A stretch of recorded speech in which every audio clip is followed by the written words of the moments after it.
5 fakta sudah kita bahas di part 1. Dan sekarang, waktunya kita lanjut ke 5 fakta berikutnya yang gak kalah bikin heran. Yang belum nonton part 1 silahkan nonton dulu ya. Nah sekarang yuk, kita mulai part 2. Bayangkan kamu sedang mendaki di sebuah pulau tropis yang hijau, tenang, dan penuh pepohonan. Angin sejuk berhembus, suara burung terdengar dari kejauhan. Tiba-tiba, setelah melewati jalur berbatu yang cukup curam, kamu sampai di sebuah danau besar. Tapi anehnya, air di danau ini tidak tenang, tidak jernih, bahkan tidak dingin seperti yang kita bayangkan. Justru sebaliknya airnya bergolak, mendidih, mengepulkan asap panas, seolah ada panci raksasa yang sedang dimasak langsung oleh bumi. Inilah Boiling Lake, atau Danau Mendidih, yang terletak di pulau kecil bernama Dominica di kawasan Karibia. Danau ini berdiameter sekitar 63 meter dan menjadi danau air panas terbesar kedua di dunia. Saat kamu berdiri di tepiannya, kamu bisa melihat airnya yang berwarna abu-abu kebiruan bergolak terus-menerus. Sementara dari permukaan keluar asap tebal dan uap panas yang bisa membuat pandanganmu samar-samar. Apa yang membuat danau ini begitu menakjubkan adalah fakta bahwa suhunya bisa mencapai lebih dari 95 derajat Celcius di tepiannya dan kemungkinan jauh lebih panas di bagian tengahnya. Air yang mendidih tanpa henti ini bukanlah hal biasa. Fenomena ini terjadi karena aktivitas vulkanik di bawah tanah. Dominica memang dikenal sebagai pulau dengan banyak aktivitas geotermal. Ada sumber air panas, ada geyser, bahkan ada lubang-lubang kecil yang mengeluarkan gas belerang. Dan Boiling Lake adalah salah satu bukti paling ekstrim dari kekuatan bumi. Para ilmuwan menjelaskan bahwa di bawah danau ini ada sebuah celah yang terhubung dengan ruang magma. Panas dari magma itu memanaskan air hujan dan air tanah yang mengalir ke dalamnya, sehingga suhunya selalu berada di titik mendidih. Dan karena proses ini terjadi tanpa henti, air danau tidak pernah benar-benar dingin. Ia terus bergolak, terus mendidih, seolah bumi sedang memasak sesuatu di dalam kawahnya. Menariknya, meskipun sangat berbahaya, Boiling Lake menjadi salah satu tujuan favorit para pendaki dan wisatawan petualang. Untuk mencapai danau ini, orang harus berjalan kaki sekitar 3-4 jam melewati jalur hutan yang terjal. Begitu sampai, pemandangan yang didapat benar-benar luar biasa. Namun, tentu saja, risiko yang dihadapi juga besar. Asap belerang bisa membuat sulit bernapas, suhu ekstrem bisa melukai kulit, dan tepiannya tidak stabil. Ada beberapa catatan kecelakaan tragis ketika orang terlalu nekat mendekat ke permukaan air. Bayangkan, berdiri di tepi danau itu rasanya seperti berdiri di perbatasan dunia nyata dan dunia fantasi. Ada yang menyebutnya seperti pintu gerbang ke neraka, karena airnya berwarna kelabu dan bergolak, sementara udara dipenuhi kabut panas yang menyesakkan. Fakta menarik lainnya, Boiling Lake bukanlah satu-satunya danau mendidih di dunia, tapi ia adalah yang terbesar kedua. Yang terbesar pertama ada di Selandia Baru, bernama Freeing Pan Lake, dengan ukuran hampir 3 kali lipat. Namun, Boiling Lake lebih terkenal karena letaknya yang dramatis di tengah hutan hujan tropis, membuat suasananya jauh lebih misterius. Para ilmuwan menjadikan Boiling Lake sebagai laboratorium alam. Dari sini, mereka belajar tentang bagaimana panas bumi bekerja, bagaimana ekosistem di sekitar air mendidih bisa bertahan, dan juga apa yang bisa dipelajari untuk sumber energi panas bumi di masa depan. Boiling Lake di Dominica mengingatkan kita bahwa bumi ini adalah dapur raksasa yang selalu bekerja. Di bawah kaki kita, ada panas luar biasa yang bisa muncul ke permukaan dalam bentuk fenomena menakjubkan.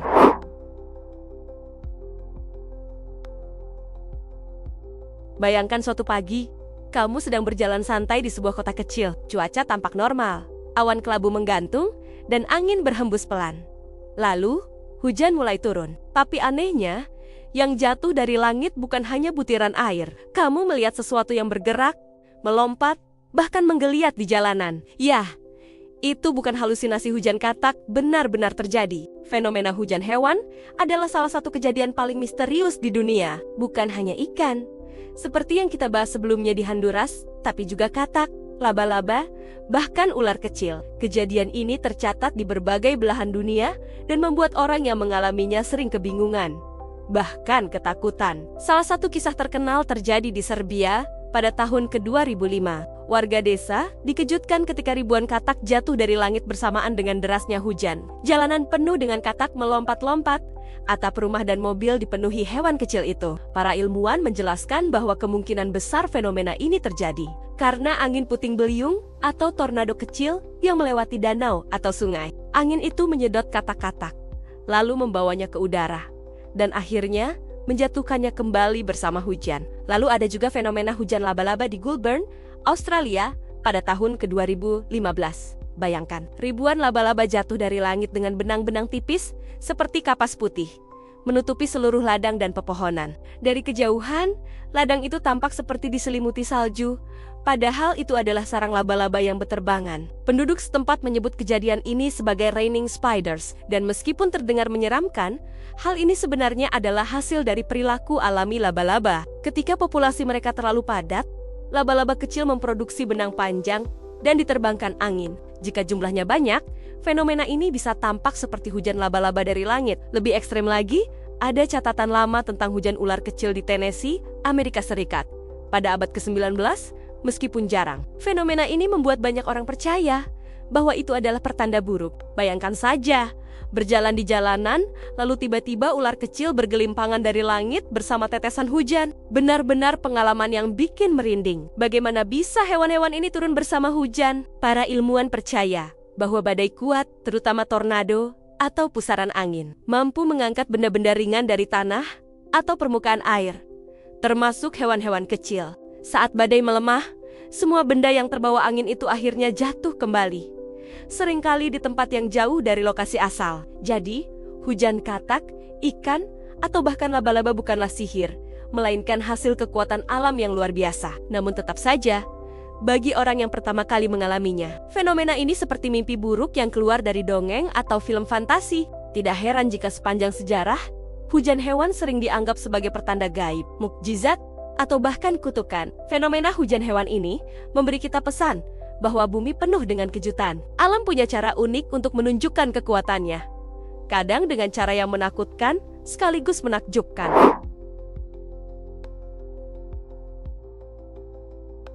Bayangkan kamu berdiri di tengah padang pasir Mesir yang luas, di antara piramida dan reruntuhan kuno. Udara panas terasa menusuk kulit, angin gurun berhembus pelan, membawa butiran pasir yang berkilau diterpa cahaya matahari. Di depanmu berdiri dua patung raksasa dari batu, menjulang lebih dari 20 meter, dikenal sebagai Colossi of Memnon. Bagi masyarakat Mesir kuno dan bahkan bangsa Romawi, patung ini bukanlah patung biasa. Mereka percaya patung ini bisa bernyanyi. Colossi of Memnon sebenarnya adalah dua patung raksasa yang menggambarkan Firaun Amenhotep III. Dibangun sekitar tahun 1350 sebelum Masehi. Patung ini dulunya menjaga pintu masuk kuil megah yang kini sudah hancur. Namun, yang membuatnya terkenal bukan hanya ukurannya yang luar biasa, tetapi karena fenomena aneh yang terjadi setiap pagi. Saat matahari terbit, patung bagian utara sering mengeluarkan suara misterius seperti siulan, dentingan logam, atau nyanyian samar. Penduduk setempat meyakini suara itu adalah nyanyian Memnon, seorang pahlawan dari mitologi Yunani yang gugur dalam Perang Troya. Mereka percaya arwah Memnon menjerit atau bernyanyi menyambut ibunya, Dewi Fajar Ios. Para pengunjung dari seluruh dunia kuno, termasuk Kaisar Romawi Hadrian, datang hanya untuk mendengar fenomena ini. Nama Memnon pun melekat pada patung tersebut, meskipun sebenarnya patung itu bukan tentang Memnon sama sekali. Lalu, apa sebenarnya yang terjadi? Para ilmuwan percaya suara itu muncul akibat perbedaan suhu ekstrem di gurun Mesir. Malam yang dingin membuat batu retak halus. Lalu ketika matahari terbit dan memanaskan permukaan patung, udara lembab di dalam celah batu dipanaskan cepat, menghasilkan suara mendesis atau berdengung. Suara itu seolah-olah keluar langsung dari mulut patung. Namun menariknya, fenomena ini hanya tercatat terjadi sebelum tahun 199 Masehi. Kenapa?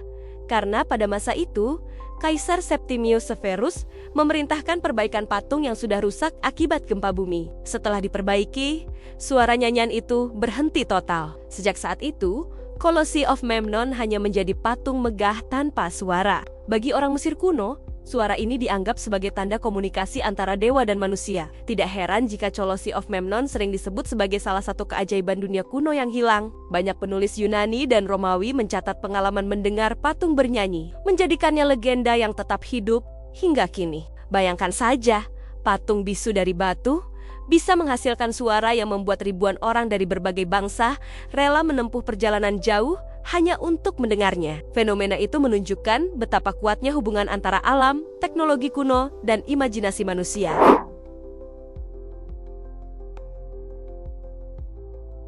Bayangkan, malam yang tenang di tepi pantai, ombak berdesir pelan. Udara asin laut terasa lembab di kulit, dan langit dipenuhi bintang. Tapi tiba-tiba, sesuatu yang menakjubkan terjadi setiap kali ombak pecah atau kaki menjejak air. Laut tampak memancarkan cahaya biru kehijauan yang berkilauan. Seakan-akan jutaan bintang jatuh ke permukaan bumi. Fenomena ini dikenal sebagai bioluminescence atau laut bercahaya. Bioluminescence adalah kemampuan makhluk hidup untuk memancarkan cahaya dari tubuh mereka. Di laut, cahaya ini biasanya berasal dari mikroorganisme kecil bernama Dinoflagellata, sejenis plankton yang bisa bercahaya ketika terganggu, misalnya oleh ombak, arus, atau gerakan manusia. Cahaya yang dihasilkan bukanlah pantulan dari bulan atau lampu, melainkan reaksi kimia alami dalam tubuh plankton. Mereka memproduksi enzim bernama luciferase yang bereaksi dengan molekul bernama luciferin, menghasilkan cahaya dingin berwarna biru atau hijau. Fenomena ini bukan hanya satu tempat, tapi bisa ditemukan di berbagai belahan dunia. Beberapa lokasi paling terkenal antara lain, Mosquito Bay di Puerto Rico sering disebut sebagai tempat bioluminescence paling terang di dunia. Maladewa Pulau Fado sangat terkenal dengan Sea of Stars. Halong Bay di Vietnam, Laguna Grande di Meksiko. Bahkan di Indonesia,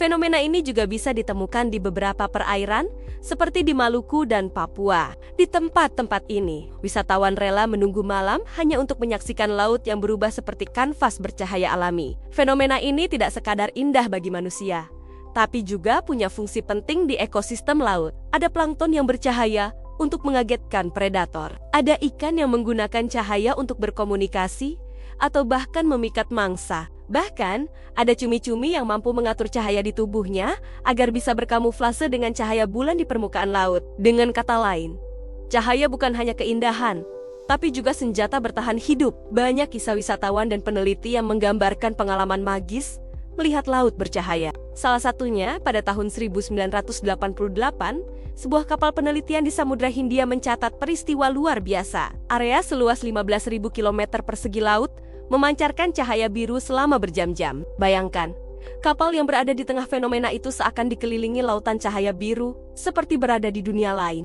Peristiwa itu kemudian dikonfirmasi lewat satelit NO, menjadi salah satu bukti nyata betapa menakjubkannya bioluminescence dalam skala besar. Menariknya, bioluminescence bukan hanya ada di laut, kunang-kunang di darat menggunakan cahaya untuk menarik pasangan. Beberapa jamur hutan tropis juga bisa memancarkan cahaya kehijauan di kegelapan. Tapi bioluminescence laut adalah yang paling dramatis, karena melibatkan jutaan organisme kecil yang bergerak serempak, menciptakan cahaya alami yang luar biasa indah.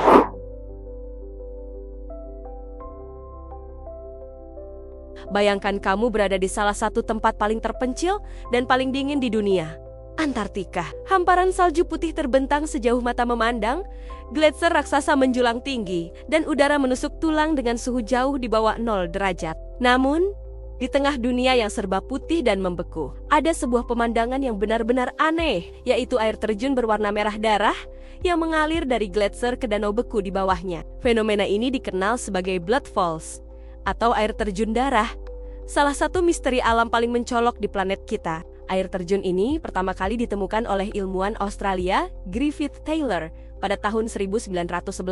Saat itu, ia mendeskripsikan cairan merah yang mengalir dari gletser Taylor ke Danau Boni. Karena warnanya sangat mirip darah, fenomena ini segera mendapat julukan Blood Falls. Banyak orang yang awalnya menduga cairan merah itu adalah akibat ganggang merah, atau bahkan tanda kehidupan tersembunyi di Antartika. Namun penelitian berikutnya menunjukkan hal yang lebih mengejutkan. Warna merah pada Blood Falls ternyata bukan berasal dari darah, melainkan dari besi yang teroksidasi. Cairan yang keluar dari gletser bukanlah air biasa, melainkan air asin yang sangat kaya zat besi terperangkap di bawah lapisan es selama jutaan tahun. Karena air itu berada dalam kondisi tanpa oksigen, ketika akhirnya menemukan celah dan mengalir keluar, zat besi di dalamnya langsung teroksidasi saat bersentuhan dengan udara. Proses itu menghasilkan warna merah terang yang menyerupai darah segar. Yang lebih menakjubkan lagi, air asin itu tetap cair meskipun suhu Antartika sangat dingin. Hal ini karena salinitasnya jauh lebih tinggi daripada air laut,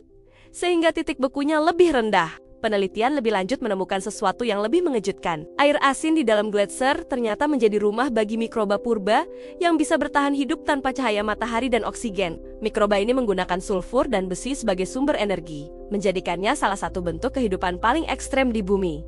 Penemuan ini memberi petunjuk penting bagi para ilmuwan tentang kemungkinan adanya kehidupan di planet lain, misalnya di bulan es Europa milik Jupiter, atau Enceladus milik Saturnus, yang juga memiliki lautan asin di bawah permukaan es. Dengan kata lain, Blood Falls bukan hanya fenomena unik di bumi, tapi juga bisa menjadi kunci untuk mencari kehidupan alien. Pada tahun 2009, tim ilmuwan dari University of Alaska berhasil mengebor es untuk mencapai sumber air Blood Falls.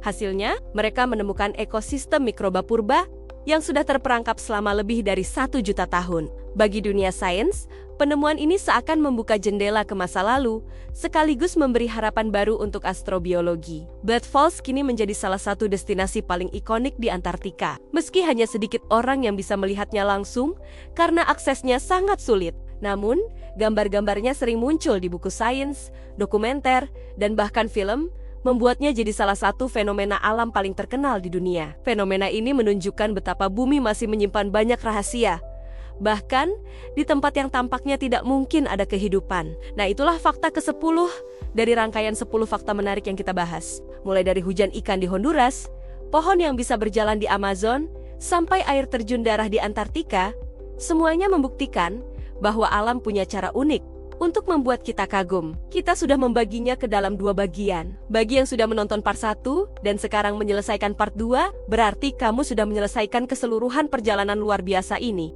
Jangan lupa, selalu ada hal-hal ajaib di sekitar kita yang menunggu untuk ditemukan. Dunia ini penuh misteri. Dan siapa tahu, di luar sana masih ada fenomena yang lebih mengejutkan daripada yang kita bayangkan.